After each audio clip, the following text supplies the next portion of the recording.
Yo, what is up guys, Grim here, and welcome to our first science video of the new league, where we're going to be putting the currency strategy Heist Essence with Exile Confluence to the test to see how profitable it is. We're going to be recording the results really detailed and making sure that you guys know the nitty gritty of how much you can earn. But not just that, we'll be keeping those results updated throughout the league in the Wolf of Ray class spreadsheet. So even if the strategy, is 2 weeks old, you can still come back in the spreadsheet and check if it's still profitable. All right, let's dive into the setup and we'll get into the good stuff. All right, so what is the strategy? Well, the strategy focuses on running Heist and Essence alongside the Sanctum league mechanic as fast as possible. We're pretty much just going exclusively for those two. We don't really have any investment in any other mechanics. So why Heist though? Why is it so good? Well, Heist is a pretty popular mechanic and lots of people do engage with it in a pretty obnoxious way. They speed run hundreds of contracts per hour,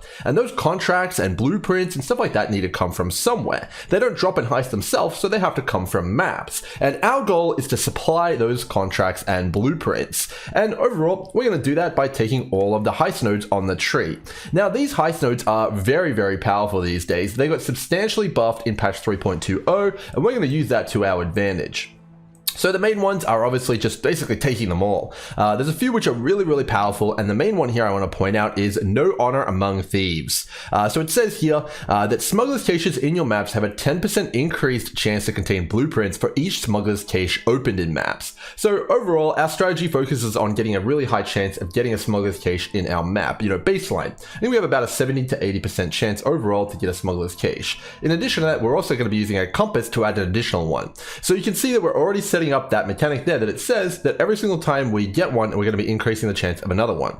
But in addition to that, it also says that you get more road markers depending on how many you open, and there's a 5% chance to contain an additional 6 in your maps to boot. So you can get a pretty big jackpot run as well. But not only that, the small nodes that lead up to it actually give you an increased chance of getting an additional one on top of the base 2 we already have, depending on if there is one already there. So overall, you're going to be having a pretty damn high chance of getting 2 to, sometimes even 3 Smugglers caches per map. You're going to get at minimum 1, and sometimes you'll get the big jackpot and get, like 9, and then you're basically going to be walking out with a ton of contracts and like 3 or 4 blueprints, which is fantastic.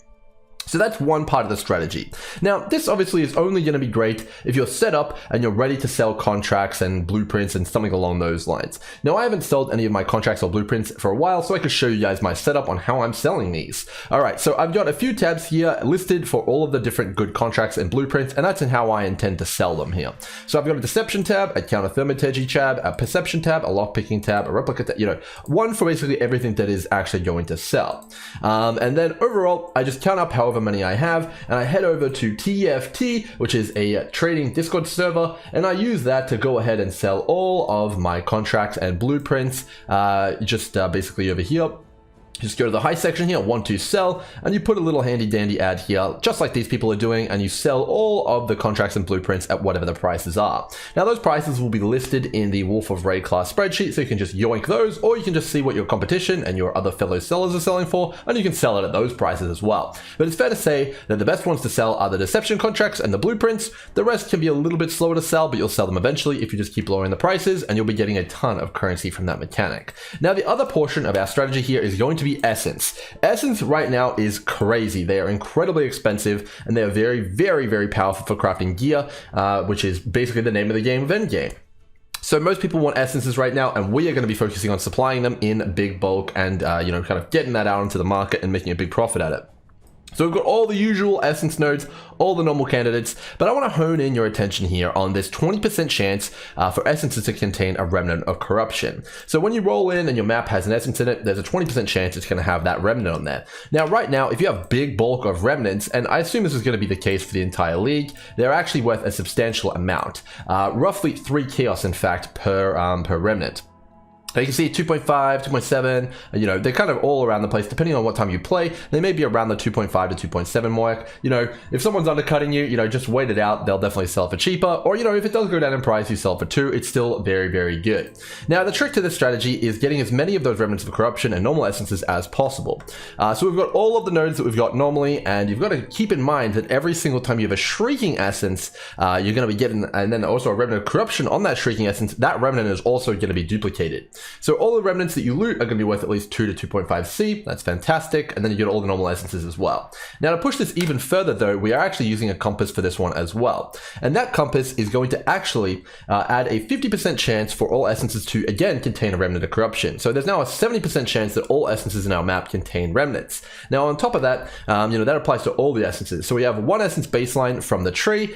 We get another one from the sextant or the compass here. And then we also have another good chance of getting even more of them due to the fact that there's a high natural spawn rate of them, and we're taking stream of consciousness alongside a ton of block nodes, which increase the chance of getting essence, as well as a few other things as well. So the chance to get a smuggler's cache and an essence is pretty high, and overall it's going to be pretty damn good. Let's talk map layout. So the map we're looking at running here is going to be layer, and we've got 100 of them all rolled up here and ready to go. We picked layer because it's a pretty damn nice map and it's linear, and it basically allows you to get the most out of the Exile influence, because the boss is at the end. You want the boss to be at the end because then you have the most opportunity to pick between minion and boss rewards and pick the most effective one on your altars. You no longer want to be killing the boss first, you're going to be killing him last to kind of maximize your exposure to as many possible altar mods which award good currency like Awakened Sextants as possible. So layer's the choice, it's nice and quick, and it's pretty damn strong. In terms of the actual investment though, all we're doing is using the 2 compasses, so the Smuggler's Cache and the Remnant of Corruption one. That's it. So the overall actual expense is very, very low. In terms of actually setting up this strategy to ready to go and ready to sustain and all sorts of stuff like that, let me give you some tips. So on your Atlas, you're going to want at least 4 Void Stones here. That's really, really going to be important, and making sure you have those is going to be mandatory. So go ahead and grab those and make sure you got them. Next up, you're going to want at least 10 favorites to do this strategy. It is a singular focus strategy, so that's going to be important. I recommend favoriting all but one as layer, and then favoriting your last favorite as canyon. Now the reason you do this is because all of these layers right here, that's the map you actually do want, and you'd like to drop as many of them as possible. But then in addition to that, you've got to take a look and see here. We've got our layer map, but there is also a connected map here, canyon. Now by favoriting the connected map canyon, it now is eligible to drop even with singular focus allocated. And that's going to basically turn all of your nodes here, which say 2% chance for monsters in each of your maps to drop a connected map. Now that's basically going to give you a ton more map sustain in map by map basis, and it's going to allow you to ping pong between layer and canyon. So if you run out of layers, you could run all the canyons that you got instead. And if you've got a lot of canyons and you got a lot of layers from those canyons, you can go back to layer. And that's the general gist of it, and that is the strategy, guys. One final tip for you guys though is going to be that you can double apply your compasses for additional efficiency. So if you don't like going back to your stash all the time to apply the compass, well, you can just slap them all on. So you can see I have 2 smugglers and 2 essence. You're going to be able to just run those maps now for 8 in a set instead of 4, which makes it a lot faster and a lot more fun. Now, of course, we're going to be getting a ton of loot. We're going to be getting a ton of sanctums and all sorts of stuff like that. Let's take a look and see how much loot I get. Stay tuned and I'll be back soon. So before we get to the loot, I figured I'd explain a little bit about how to run these maps. So overall, I was using Chisels, Alch, and Vaals on my map, making sure I didn't have anything crazy in terms of the rolls. Now this is going to get you the most increased item quantity and pack size, which overall will help your map sustain and currency sustain, of course. But in addition to that, the pack size is particularly great for your Exile altars because it's going to give you more monsters to slay and more altars in general. Now if you can't handle the volleying of them, don't worry. You can go ahead and just use Alch and Chisel, and that's going to be just fine as well, making sure that the mods aren't too crazy and you can keep those essences under control. Now, one other thing I noticed when I was running these maps is that essences do get a little extreme sometimes, and if you're struggling quite hard with the essences and you still want to do the strategy and you want it to be a little bit easier, you can respec the crystalline lattice notable on the tree and kind of do something else with that. You will lose quite a substantial amount of currency in the long run because of that, but it may make your time a little bit easier, and if you're just trying to get a bit of currency and you want to go for that, that is also an option. Now you'll see here that my character runs these maps pretty damn fast, man. I think my average was around 2 minutes per map, as long as nothing went wrong, and that's definitely pretty damn quick. Now with this strategy, you're going to notice when we get to the profit section here that the number is going to be pretty reasonable, but your overall currency per hour, which is a number I tend to try and avoid, is basically just going to be determined about how fast you can go. Now I've used Layer and Canyon for this strat, but if you want to do a different map, I highly recommend picking whatever is fastest for your build. Getting that timer down from a 4 minute per map down to a 3 minute or even lower is going to be ideal, and it's going to make you more currency in the long run, because all of our rewards pretty much come from static things like essences and heist. It doesn't really matter about the layout, and okay, we get quite a lot of money from Exile, but in the end of the day, just running faster is going to make you more money and get you more stuff like Sanctum and stuff like that as well. Another thing to watch out for is make sure that you're paying pretty close attention to your alters. You don't want to just be randomly clicking around. Make sure you always pick the best reward for the best situation. Pick the minion alters at the start, which give the best stuff, and then at the end, even if you get something insane like Awakened Sextants or something like that, you may want to still consider picking the other option, because you don't have that many monsters left to slay, so you may want to get all of the boss rewards from that one. So you do want to be making sure that you pay attention to those alters, make sure to click the right option, and that'll give you a lot more loot in the long run.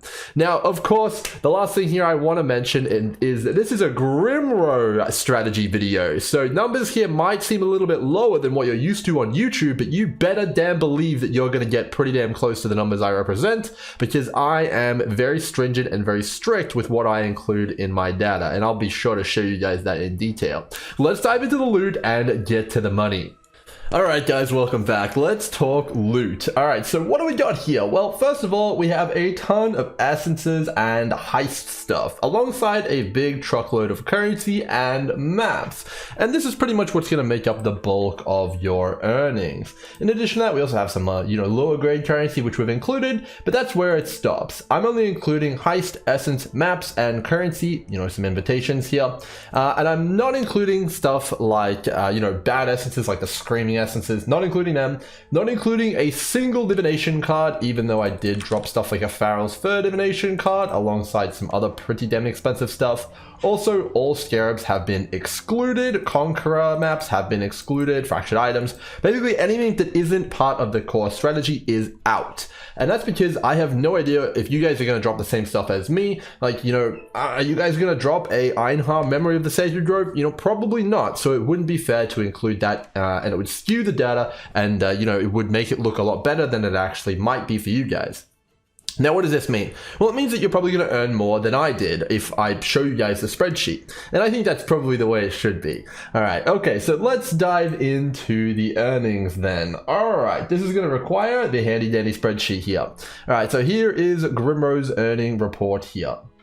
Now it is white. I'm sorry, it's white. I can't make the dark reader work, but let's get into the results here. All right, so revenue, how much did we make? Well, we made a total of 1,262 kills from heist, but we're only selling the good stuff. So you can see here that I've got 31 deception, 26 counter thaumaturgy, 31 perception, 16 lockpicking, 13 trinket, blueprints, 10 gem blueprints, unlucky, wish we could have got some more of those. We got 13 replica, 18 enchanted, the worst one, and we got almost 100,000 road markers. Let's see, can you see that, guys? Okay, so basically the way this is actually going to be calculated though now is it's actually going to be calculated in live time, pretty much for the rest of the league, based off of the TFT contract selling, kind of API that they have. So all those prices are live updating right now. So if this video comes out and, people start slamming heist over and over and over again and selling it, undercutting everyone, well, those prices will go down and you'll see this spreadsheet reflect how much you realistically would be able to make still off of the strategy. So that number will go down too. So it could very well be 900 chaos tomorrow, but it might even be higher later on in the league. So you can come back and take a look and check out what's good, what's not. All right, so that's heist. I think that that's pretty fair. Those contracts do sell pretty well, and you just got to make sure you keep listing them on TFT. Next up, we have essence. So this is also tracked in a similar way. You can see all the essences we have here. I made it a point not to use any remnants of corruption of my own on any of the essences, because that would introduce a layer of RNG, and maybe I'd get a ton of crazy corrupted essences where you guys might not. I'd recommend corrupting your essences though if you want to try and get some increased profits. I didn't, to keep it consistent. But you can still see here, we got a ton of essences. We got 283 remnants of corruption, which gives you 2.8 on average per map, which is pretty damn good, seeing as they sell roughly for 2C right now, according to PoE Ninja. Now, you can sell this entire essence tab at this price right now on TFT. That is just bam, you get 1,500 chaos. Or you could choose to upgrade specific ones into deafening, or even sell them individually yourself. Like selling the greeds and the loathings is going to be definitely a pretty damn good time. You're going to earn even more that's listed here, but I figured keep it conservative. So that's 7 divines of essences. Now the layer maps that we got a total of 85 layer maps, which I valued at 3C each. I think that's pretty fair for a specific T16 layout, which is 1.2 divine. So we didn't actually sustain. However, our canyon maps more than make up for that. In our 100 maps that we've done here, we've also got 60 canyons. So we got a total of 145 maps that we'd like to run back from our pool there. So, that's definitely what we were expecting, and we're pretty happy with that. So you can ping pong between layer and canyon, no problem. And we've valued them at 3C as well, so 180C. Now, in terms of currency, we did get an absolute truckload of currency. Again, which ones? Well, you can take a look for yourself here.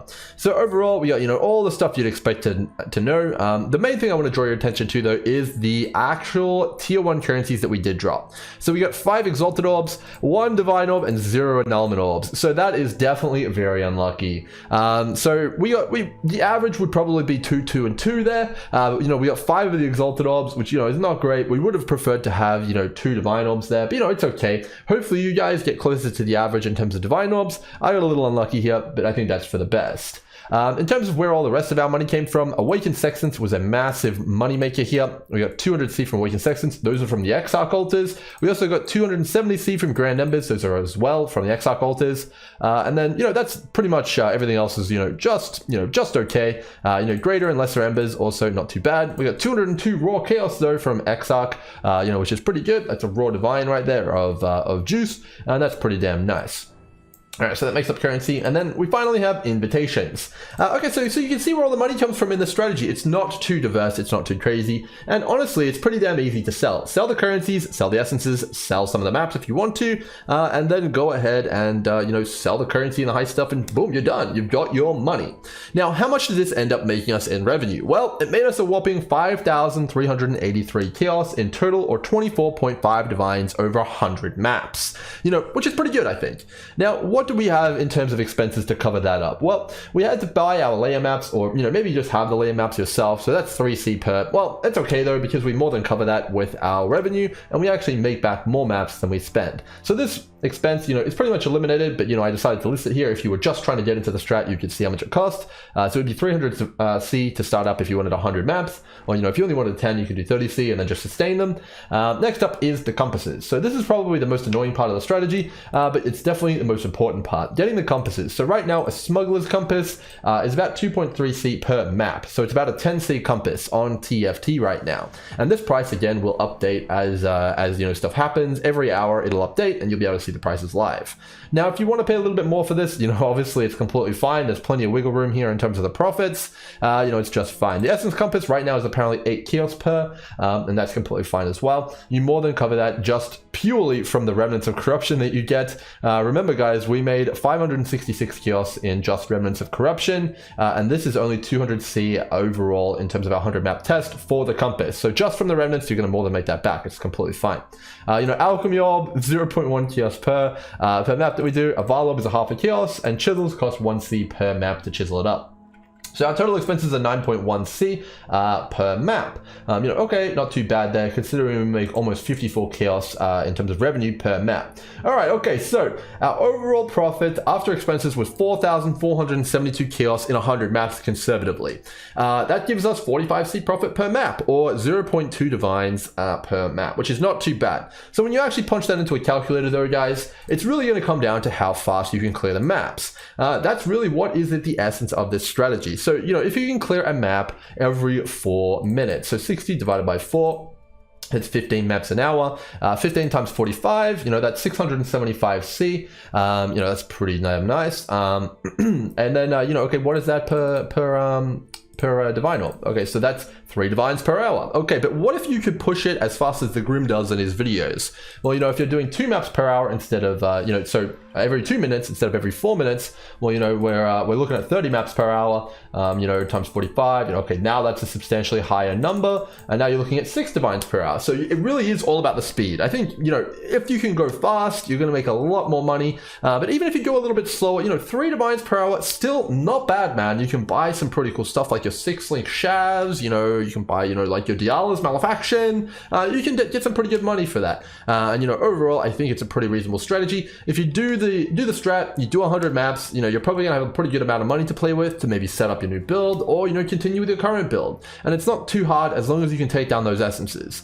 Now, in addition to that, though, if you go fast and you're doing this strategy, well, overall, you're gonna be getting a ton of sanctums. Now, I didn't include any sanctum loot in my test, of course, because, you know, it's pretty random what you get. But if you're enjoying the mechanic, this is a pretty good strategy to go with it. And overall, you know, I got an additional 2 divines, 2 exalts, and 2 annulments in the sanctum. Tons of stack decks, tons of chaos orbs, and, you know, I actually got this stuff as well, which apparently is pretty rare. So overall, it's a pretty good accompaniment, and you can probably expect to make even more currency per hour due to the sanctum being a thing. And, you know, if you're pretty good at the sanctum and you've got some pretty good relics, you can make some pretty good currency in there as well. So that's going to be the strat, guys. Hopefully you guys have enjoyed. Again, this will be auto-updating if I can make it work in the Wolf of Ray class spreadsheet. You know, if it's not working, just give it a bit of time, you know, maybe mess around with a bit. One tip for you guys is if the spreadsheet is like not showing the right values and you've copied it, you can go to the data tab and basically just delete all the data like this, backspace, and then Control Z it back. And this will refresh the API call and it'll load it all again, and then you'll be able to get all of the data in. So that's a nice good tip for you guys there, and making sure that it all updates and it's all nice and you know, kind of auto updating for you guys. So that's going to be the video, guys. Hope you guys enjoyed. Stay tuned for the next strategy. If you guys want to see something specific, comment down below and I'll try and get some ideas together and I'll do the next strategy ASAP. Until then, cheers.